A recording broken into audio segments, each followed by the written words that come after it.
Kuki Leiramde, Akona, Polopakuna Ganta, Kuki Leiramde, Hatari Morris, Shagi Ramdam Zida, Koshi, Refugee, Lanjelaktuna, in the Leiriba. Masidina Tamo Shoni, Sidina, Lady Hata, Kuki, Prazasing the Soy, the Message of Pinning, Drunk Mafia, Kulai Paiba, Kuki, Naharon Singna, Simbalanga, to Biganu, Masi Gomengi, a soy.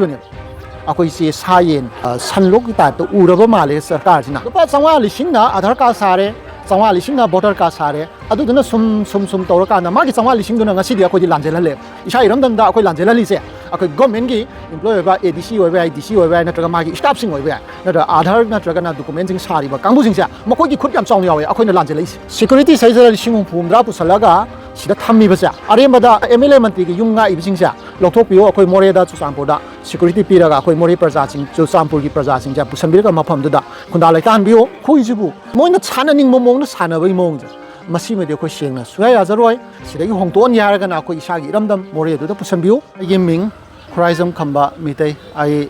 Moreh bazaar 1 number 6 parking gi hek manak ta gini handa gomena lokalakpa akoi Chief Secretary Hagadra Kaino Handa Kavada Kaida Kra Yagiva, News Kra Yagiva Poto. Makoina relic KMC Laiva, Akoi Periphery, the Labasing City, Tamahum Tongna, Makoshi Pusalani, Aduga, Chusampur Moreh Amadi Kampu, Pigisina, Maming Yaroktaba. High River Pusalodaba Groupsina, Makoina Tongana, Prefecture House Hari, with the Mutangani Hibagi, Polamaka Tabase. Tasini Amno Haiti, Mamdi. Akoi Shagi Ramdamda, she refugee oina, Lanjin Bamo in the Labusa. Masidiana Tamo Shoni, Sidiana Lati Haitar. Ado Moreh to Sampur, Haishu Manipurgi, Paodamkhol, Akoina, Mapam to the lady sick, Amna Wana to the Konna Lake Hakanda, Barmarom de Changsilakpani, Akogi Mitop, Akogi Mayamna narco terrorist Kuki and Haiba, Adugumba Haitare, Drug Mapiagumba, Kuki, Somdiki Changsilakpani. Hanjalibasingna Nomagi Masing Hangpalakpadagi. Akoigi Kuki Leiramde, Akoina, Polopakuna Ganta, Kuki Leiramde Hatari Morris. Adubu Tamna, Kuki Sikara Sangapadi, Masi Gomengi, a soyunim. Lupa Sawa Lishina, Adarka Sare, Sawa Lishina, Botarka Sare, Aduduna Sum Toraka, and the market Sawa Lishinguna, Nasidi, Akodi Lanjela Leb. Ishairam than the Akoi Lanjela Lise. Ako gomengi employed by ADC or DC or Natragamaki stopping over not other Natragana documenting Sari, but Kambuzingsa, Makogi could come song away, according to Langelis. Mamdi, a Somdagi Mitop Mamsanga is Changsilakpani Canano. Gomengi employed, Gomengi leiriba stop singing in it. Makoina Pashakara Pambagi the Maktamoina, document Semaga, Songi citizen or Helamatunda, bot bank Chanariba, Kogi, MLA Mantri singing, bot bank Chanariba, Kambuzing Jinasu, Botki, Magi Kanava, Magi bot bank or Navoya, Nava Magi, Adugum Bakudong Sab, the Pirakana, Nasidi, Shagi Ramdam Dako, Lanjin, Bama Oiram. Adumatakamu, Hosik Sidala, Sahi and Nigatani, Hide. Siboda. Ako si Moreh da Pushan bagi mahutta amok tongana mafom da hongtokna ba mushin basidi masidi ako si miuina ubidraba male ako si sayen yen nganu natraga sanlok type to uraba male sarkar jina masi madi yam nuaite ako mini maramdi ako si ako iramdam ki mi natabadongna tawbase masi madi yam nuaite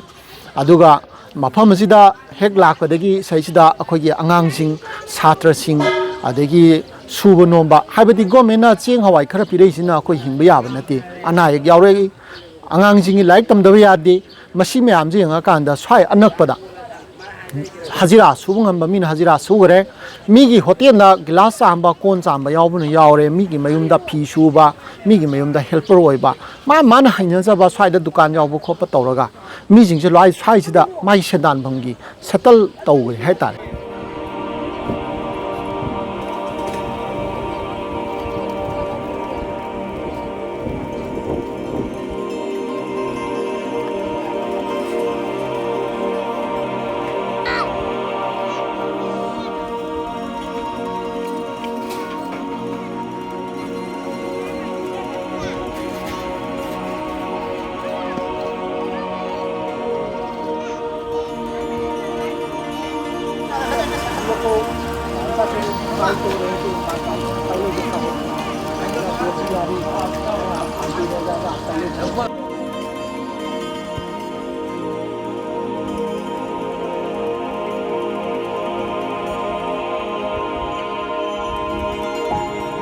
angangsingsisu swai anakpada school jingda angangsing loi tamgre sigi posi mu hongto na hai taragadi adugi settle tawriba mayam do mu toga moin puduriba mafam akachin ko aduda amu thamakanda akhoi jibu moina chananing momong na sanabai mongja masi me de ko sengna suya yazaroi moina pusan bigi haraga na sidagi hongton yaraga na ko isagi iramdam more do pusan biu natragadi akhoi si mafam sida dum leijage sidagi atopa mafam do hongna ba moina honariba do sen mangani maduda thadagadaba prefigured house lishing ama sagado potona more da sabiu Moreh da sabiyo Chuchampur da sabiyo Kampopi da sabiyo security saizara lishing phumdra pusalaga sida thammi basa arembada sida MLA mantri gi yumnga ibjingsa lokthok piyo akoi Moreh da Chuchampur da security piraga akoi Moreh praja sing Chuchampur gi praja sing ja pusanbiraga mafam duda khunda laitan biyo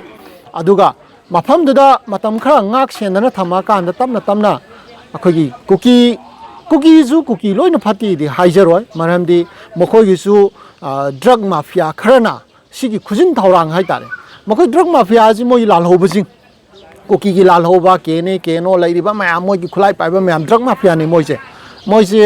tasengna afaba thabak tawba na te lutpa toba mingon dagi sen khaiba munba dagi demand toba sugu manga taneba adugum drug mafia jingduna sinba khujin thawrang duda kaisu khangjadraba Kuki Alaman Praza mayam amasu handaki saitheng akhoida awaba tari sumaina mokhoisu awaba tai hai tar aduna Kuki Praza sing da su aina message ama piningi drug mafia khulai paiba Kuki naharon sing jina sinba langda thubiganu maramdi adudu sum thuragadi adum wagini akhoisu wagani noisu wagani adu sum sina sangdaragadi hayeng punchi chupa yeknabado oihoragadi mokhoisu nungai khoisu nungai aduna yaragadi drug mafia jingi langdagi madu lapthok piu makoi gi suggestion lapthok piu akhoi gi hak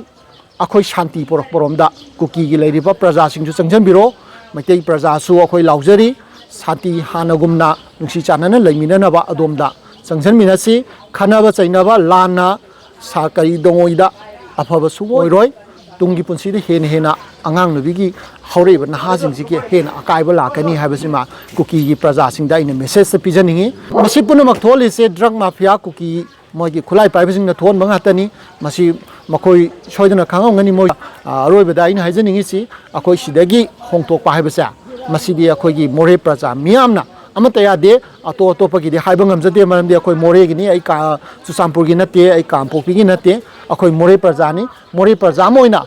Moreh praja punamaki wakhalonda Moreh hanjanba relic camp dagi thogadi Moreh hanjanba natragadi akoi relic camp da dum laigani haibamsima simtang ai thamjani